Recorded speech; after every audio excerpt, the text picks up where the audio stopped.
ফুরফুরা শরীফ হুগলি জেলা তিনার নামে একটা অত্যন্তভাবে বর্তমান সরকার আমরা আশা রাখছি যেন তিনার নামে একটা বিশ্ববিদ্যালয় লোকসভা ভোটের আগে ঘোষণা হয় এবং অতি তাড়াতাড়ি যেন কাজ শুরু হয়। যদি বলে জমি, আমি পীরজাদা হিসাবে জমি দেবো। কত জমি লাগবে? 20 বিঘে, 25 বিঘে, 30 বিঘে তেনার জন্মভূমিতে আমাদের দাবি করতে চাই।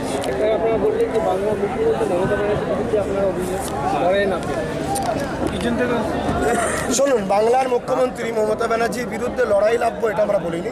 আমরা বলেছি ওনার নিচুতলার কিছু এমএলএ এমপি তারা আজকে সমাজে যে সন্ত্রাসী করছে, বিগত দিনে বিজেপির এরকম কিছু করেছিল বলে বিজেপির, সিপিএমের কিছু করেছিল বলে সিপিএমের পতন হয়েছিল, কংগ্রেসের করেছিল বলে কংগ্রেসের পতন হয়েছিল। তা আমরা চাইনি দিদির পতন হোক, তাই দিদিকে সাবধান করে দিচ্ছি যে আপনার নিচুতলার কিছু এমএলএ এমপি সন্ত্রাসী করছে, আপনাকে দেখিয়ে তারা নিজেদের ব্যাংক ব্যালেন্স করছে, তারা নিজেদের শুধু আত্মীয়র কথা ভাবছে, গরিবের কথা হবে না। হয়তো দিদি গরিবদের জন্য অ্যালার্ট করছে, বহুত টাকা এরা সব লুটছে, এদের ব্যাপারে সজাগ করতে চাইছি। যদি সজাগ হয়ে যায়, দিদিকে যেমন আমরা আন্তরিকতা দিয়েছি আগামী দিনেও দেবো। আর ভাইজান বলছিলাম, ফুরফুরা শ্বেতপত্র প্রকাশ করা নিয়ে আপনাদের যে দাবি ছিল, সেই দাবিটা কতটা যুক্তিযুক্ত? অবশ্যই আমাদের ফুরফুরার উন্নয়নের মাধ্যমে কি সংখ্যালঘু সম্প্রদায়ের উন্নয়নটা বোঝানো যায়? ফুরফুরায় তো উন্নয়ন হয়নি সর্বপ্রথম মানুষ। আর যদি কেউ মনে করে ফুরফুরার উন্নয়নটা সংখ্যালঘুদের উন্নয়ন, এটা আমার আবু বাকারের মতের খেলাফ।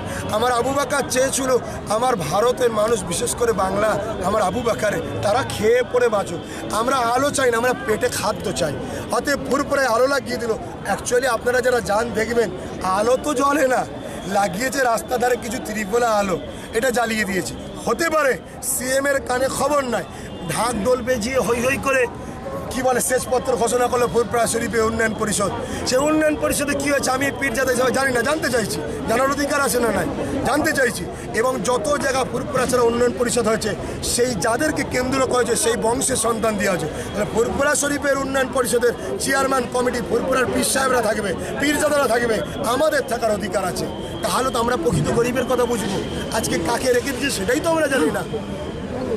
আর উন্নয়নের কথা বলছেন, আমরা পুরো বাংলার মানুষের উন্নয়ন চাই। আমরা শুধু ফুরফুরার উন্নয়ন, ফুরফুরার লোক খাবে আর বাকি লোক শুকিয়ে থাকবে, এটা মানবতা নয়। আমরা সমস্ত মানুষের এটা যে ফুরফুরা শরীফের আহলে সুন্নতুল জামাতের যে ডাকা হয়েছে, আর একটা বিভ্রান্তকর যেটা মিডিয়ার মাধ্যমে উঠে এসছে, সেটা হলো পীরজাদা তোহা সিদ্দিকী কি এই সংগঠনের সঙ্গে বা আপনাদের ডাকের সঙ্গে কি আছে? দেখুন, উনি আমার চাচা হন। উনি একটা যেমন দাদা হুজুরের মেম্বার বংশের, আমি একজন মেম্বার। আমার লড়াইটা যখন ন্যায়ের পক্ষে, আশা রাখবো উনি আমার লড়াইকে সাপোর্ট করে। দ্বিতীয় নম্বর কথা হচ্ছে, এক একজন এক এক স্টাইলে চলে, উনি ওনার স্টাইলে চলছে, ওনার স্টাইলকে সর্বদা আমি শ্রদ্ধা জানাই। আমার স্টাইলটা উনি শ্রদ্ধা জানাবে কি জানি না, তবে আমার আইন ডাকটা অবশ্য যখন যুক্তিসঙ্গত, আমি আন্তরিকভাবে আশা রাখি উনি একজন পীর সাহেব এবং ভালো মানুষ, আশা রাখবো তিনি অবশ্যই সেটাকে শ্রদ্ধা জানাচ্ছেন। এবারে মিডিয়ার মানুষ বলছেন, মিডিয়া তো সব মিডিয়া সমান নয়, কিছু মিডিয়া আছে বিভ্রান্তকর খবর দেয়। শুক্রিয়া, আলহামদুলিল্লাহ। আর একটা কথা, ওয়াকফ বোর্ডের যে সম্পত্তি পুনরুদ্ধারের কথা বলছে, এই পুনরুদ্ধার করে শুধুমাত্র কি ইমামদের মাইনে দিলেই সেটা কি সম্ভব? আমি সেটা তো বলিনি এখানে, সেটা তারা কি করতে, আমি বলতে চাইছি সমস্ত সংখ্যালঘু। আর একটা কথা এখানে বলতে, অ্যাকচুয়ালি বুঝতেই তো পারছেন, একটা মানুষগুলো এত ক্ষুধার্ত হালে এই যে প্রেম দিল। ওয়াকফ সম্পত্তি এবং সংখ্যালঘু যত ডিপার্টমেন্ট আছে, আমরা চাই প্রতিটা ডিপার্টমেন্টে 100%ই সংখ্যালঘু চাকরি পাবে। আমাদের বড় দাবি, কিন্তু আজকে বলা হয়নি। প্রথমে বলা হয়েছে, কেউ কেউ আলোচনা করেছে, আমার মুখ হয়তো বেরোয়নি। তা ওয়াকফ সম্পত্তির টাকাটা আমরা হ্যান্ডবিলে দিয়েছি।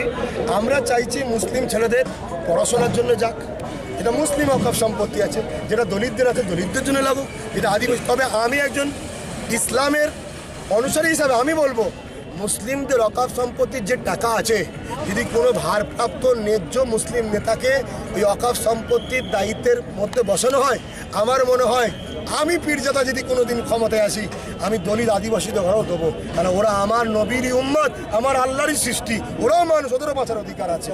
সমস্ত ডিপার্টমেন্টে খরচ করুক, গরিবদের জন্য করুক, এটাই হচ্ছে আমাদের। যেহেতু সকলেই তো জানে যে মন্ত্রী সিদ্দিকুল্লাহ চৌধুরী সাহেব এই পশ্চিমবাংলার একজন মুসলিমদের আইকন, তো আপনার বিরোধী কোথায় ওনার সাথে?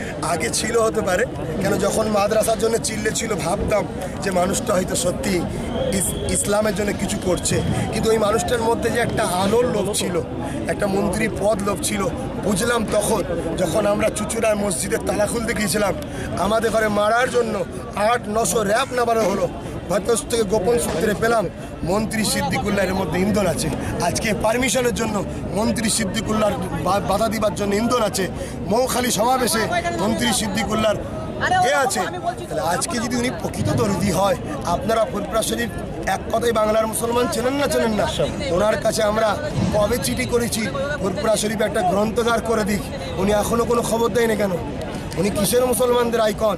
কিছু লোক ভুল বুঝে ওনাকে নেতা ভেবেছিল, সব পর্দা ফাঁস হচ্ছে, উনি পাক্কা দালাল লোক বুঝতে পারছে। আজকে জনসভায় কত মানুষ হয়েছে বলে আপনি মনে করেন? আমার ধারণা এই মাঠ সহ চারিদিকে যা আছে কাছাকাছি আমার মনে হয় 2.5 লক্ষ কাছাকাছি মানুষ হবে। আপনি কি জনসংবাদ সার্থক হয়েছে? দেখুন, এখানে সার্থকের ব্যাপার না, সার্থক সেদিন হব যেদিন আমার দাবিগুলো বাংলায় যে সরকার